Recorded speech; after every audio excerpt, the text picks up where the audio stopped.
I'm Matt at Nexus Baseball, and this is episode 22 of the Tommy John Epidemic. This series is a YouTube read of content from the book Plague of the Gods, an outsider's perspective on baseball's Tommy John epidemic, which is available now on Amazon. I decided to put this content on YouTube to make the material as accessible as possible. This series examines the science behind the most superhuman action the human body can produce, accelerating a baseball up to 100 miles per hour.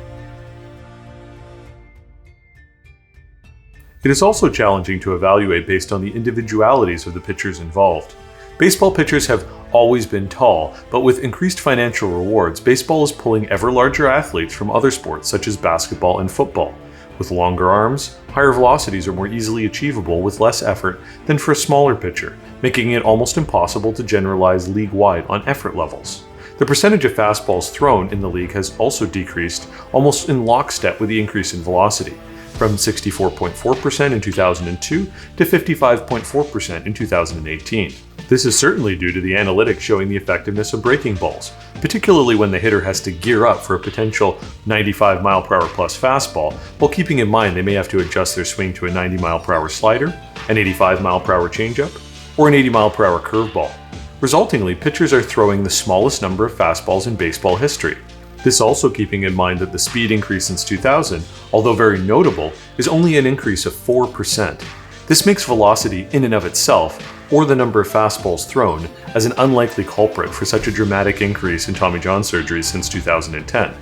It does make sense, simply from a physics perspective however, that the faster the arm action to throw a ball, the smaller the margin for error if a mistake in timing occurs.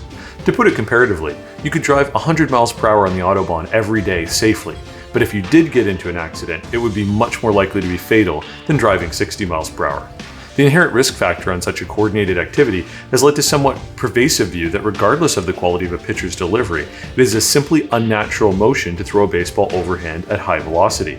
This has created the almost resigned expectancy throughout most of baseball's history that every pitcher has a sort of built-in expiry date that will catch up with them sooner or later. That the more one throws, the more likely, regardless of all other factors, they will succumb to injury. Part of this can be attributed to the relatively high rate of injury in pitchers throughout the game's history, with even the brightest stars faltering and becoming injured at some point. Even the great Nolan Ryan blew out his elbow after over 2 decades on the mound. This viewpoint in part has resulted in the attempts at innings reductions and pitch counts that have become pervasive throughout baseball. If the activity is so dangerous, the less you perform it, the lower the injury risk. But as has been discussed previously, in modern times, the inverse has been the case. These views could in part explain why baseball has been so slow to react to the problems, first of shoulder injuries, and now UCL damage. Unwilling to mess with success and change a pitcher's already effective motion to enhance their safety or increase their velocity, as discussed in the previous chapter, they would have to simply accept these injuries as the cost of doing business. It was only when that business became in jeopardy due to rampant financial and human capital losses that there has been any traction for mechanical evaluation and change. Another possibility is that the risk is not principally from the professional ranks at all, but the problem of UCL failure the result of accumulated damage from childhood, coming to a head with the increased workload of college or professional play. One of the primary conclusions of Jeff Passan's book The Arm regarding the causes of the Tommy John epidemic was overuse in youth baseball. With the expansion of year-round travel baseball and showcase events, Passan clearly levels his sights at those developments as being root causes of the damage, particularly among children. Not equivocating, he describes perfect game showcases at what at first was a useful idea as morphing into an outsized machine that profited on the backs of teenage boys and glory-hungry parents.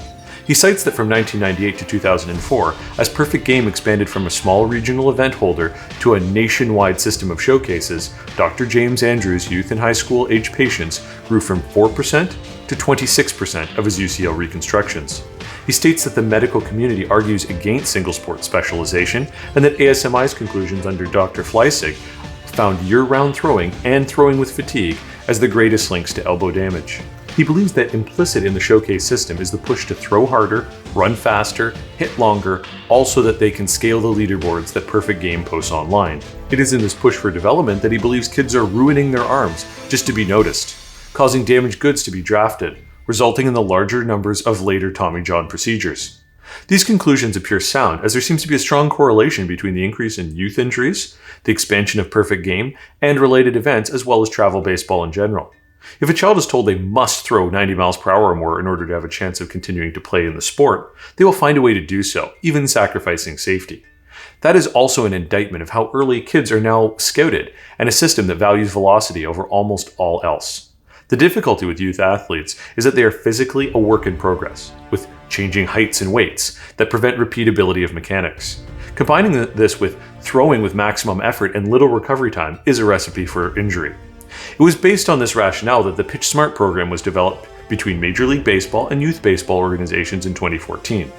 The goal of the program was to use MLB's greater voice and reach to disseminate information and guidelines for youth pitchers to help stem the tide of rapidly rising injuries.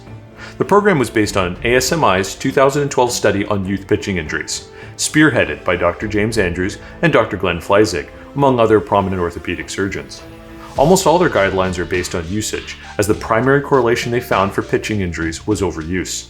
These include not pitching while fatigued, limiting use, taking time off from the sport, proper conditioning, and the issue of how to deal with travel baseball and showcase events. For their part, Perfect Game and most organizations now follow these guidelines to prevent injuries. While not a perfect system, it is making children and their parents much more aware of the risk factors. It is too early to tell how much of an impact programs like Pitch Smart will have, with the most recent data in 2015 indicating the rates of UCL reconstructions are still increasing. The belief that youth injuries are also to blame for college and MLB UCL reconstructions is based on the concept of an accumulation injury. An accumulation injury occurs when the UCL, or any ligament, is damaged and involves the fraying of the strands of the ligament over time from repetitive trauma until eventually it partially or fully tears. This is settled science in the medical community, with doctors believing that almost every UCL tear is the result of the ligament wearing down over time.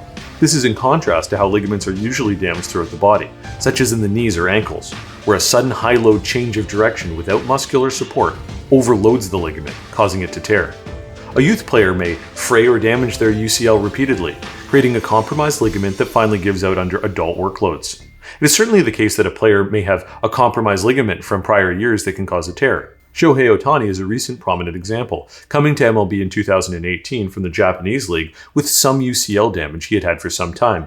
Later in his first season, the UCL ripped more significantly, requiring Tommy John surgery.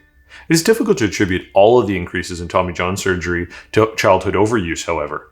As with Ohtani, MLB teams are not willfully ignorant regarding their players' healths. Particularly as of 2010, when MLB introduced its systems for storing and sharing player medical records, medical information has never been more available and better documented. Pitchers are frequently MRI scanned and X-rayed, usually at the beginning of the year in spring training or after injury or soreness is detected. This information is required by MLB rules to be recorded forever and available to other teams in the case of trades or free agent signings. When players are drafted or in the minor leagues, these tests also occur and are recorded as well, as trades often involve prospects. Therefore, while pitchers' elbows are rarely in pristine condition, they are unlikely to be significantly damaged, as that would be an immediate red flag for any front office. Every pitcher in the sport has something going on in his shoulder or elbow, and as a GM, you have to decide where you're going to draw the line in the sand. Former Mets GM Jim Duquette is quoted as saying, "But you just can't predict it. Really, anyone can blow up tomorrow." What he is referring to is that although a pitcher's current situation with their UCL is a known commodity, it is further damage that would cause the ligament to snap. If the pitcher is continuing to damage their UCL in the major leagues, as is certain due to the epidemic in UCL reconstructions at that level, the issue must be relating to how they are pitching the ball at that level. This is under the close watch of dozens of team personnel and doctors with strict usage limits that have done nothing to curtail elbow injuries. Join me for episode 23 next week. Remember, if you like the content, please like and subscribe. Your support makes this work possible. Also, if you want to jump ahead, please consider picking up the book on Amazon from the link in the description below. See you next week.